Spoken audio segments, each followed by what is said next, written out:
everybody! Thank you so much for clicking on this video. My name is Katie, and as you can tell by the title of the video, this is going to be all about my first traveling experience with my 4-month-old. So if you want to watch this video, then go ahead and stay tuned. Okay, so first off, this is just my experience, what happened this past week when we were traveling with my baby. And so I'm gonna have like tips and tricks, but they might just be specific to her, but maybe you can try them out and just, you don't know, so give it a try. But anyways, I'm gonna talk about both of the flights that we took Sterling on. We flew to California at 8 a.m. and then we flew back at 9 p.m. So they were different flights, and so I feel like it might be good to kind of talk about how they each went, so that if you're making a decision on, oh, should we do a morning flight, should we do a night flight, what's the best, you can kind of listen to me and see what you think. Okay, so as I said in my previous video, I watched some YouTube videos, so a lot of this kind of came from YouTube, and then some of it is just my own self. But to start, once we were going through security, I put Sterling in her little carrier, although she's almost big for it because she's the size of a 1-year-old. But anyways, carrier is a yes, just because it's so easy just to have her on you or him on you, and then you can just like, do your thing and go through the security beeper thing, the metal detector when she's on you, because I'm pretty sure that you just would have to carry her if you didn't have the carrier. You would have to carry her if you didn't have the carrier. So for taking off on the first flight, she was just sleeping, so nothing happened. And then once we were up in the air, she slept for like about 30 minutes, and then she did wake up. And so I took her out of her carrier, and we were just like playing with her for a little bit, and she was just looking around, and she was pretty cute. And then, which this is kind of my fault because I know her schedule, and so you probably know your baby's schedule.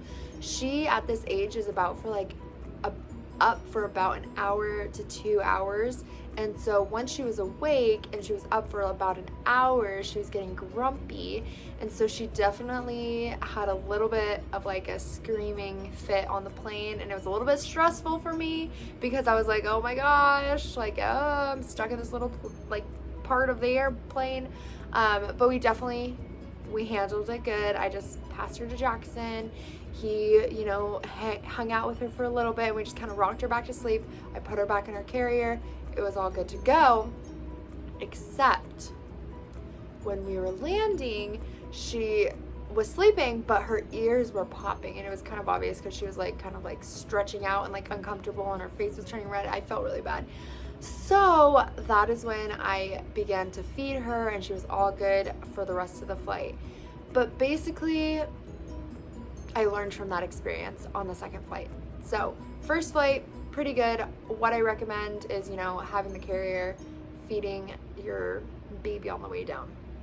Because on the way up, even for the second flight, which I'll get into right now, she was sleeping as well, and nothing happened. So I guess on the way up, it doesn't affect them, which I guess that makes sense, because like my ears don't pop on the way up either. So for our second flight, on our flight back home, it was at 9 p.m., which I was so worried about because I was like, everyone's gonna be tired, everyone's gonna be so mad if she screams. Well, first off, there was like so many other babies on the plane, so I was like, okay, at least if she gets upset, it's, other people will understand, and there's other babies, so I already felt better. But when we were at the airport, it was like right at her bedtime, so she was so grumpy, and so I felt so bad. I was just walking around the airport with her and trying to get her to calm down. She eventually did, and she fell asleep, but we definitely got there like super early. We had like an hour just to sit around, so I should have gotten there a little bit later, but I was worried. But anyways, she finally fell asleep, and she was in her carrier. Same thing though, like taking off, like I said, like nothing happened. She was just sleeping, and she was fine, so I didn't like bother her, didn't wake her up or anything. She definitely did wake up a couple times during the flight, but not like awake. She was just sleeping and just like grumpy kind of, so I had to put her passy back in and kind of like just rock her. But yeah, she pretty much slept the whole flight.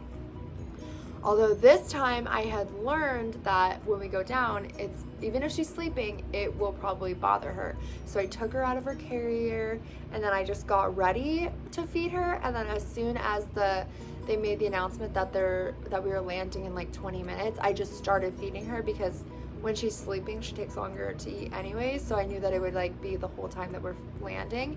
And so that was better and she didn't get upset. My overall consensus is that it kind of just depends honestly on you and your baby and what you prefer. I definitely think that she enjoyed the second flight better just because she was sleeping the whole time. But for me, I was just so tired that I know that if anything didn't go properly, or like if she started screaming and waking up, like I would just be so much more exhausted and like stressed out. I don't know. So I feel like if on the first flight I was just more aware of when she was gonna get tired to like walk her around so she would fall asleep and feed her on her way down, then that one would have been better. But that's just my personal preference.